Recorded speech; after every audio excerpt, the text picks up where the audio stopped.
8મો પ્રશ્ન કરીએ. પહેલા આપણે જે કર્યું એમાં વત્તાકાર કર્યું, પછી બીજામાં ઓછાકાર, હવે ગુણાકાર કરવાના છે. બરોબર. તેમાં પહેલું શું આપેલું છે? x + 3 - x² + 5. તો શું થાય? પહેલા ગુણાકાર કરીએ તો x * x² + 5 + 3x² + 5. બરોબર. તેથી આના જોડે ગુણાકાર થાય તો શું થાય? x³ + 5x + 3x² આના જોડે ગુણાકાર થાય તો શું થાય? 15. તેથી x³ પહેલા ઉપરથી નીચે ઉતરતા ક્રમમાં ગોઠવીએ ઘાત પ્રમાણે.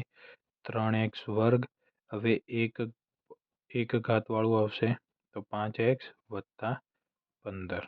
તો જવાબ કેટલો આવ્યો આપણો? આટલો આવ્યો.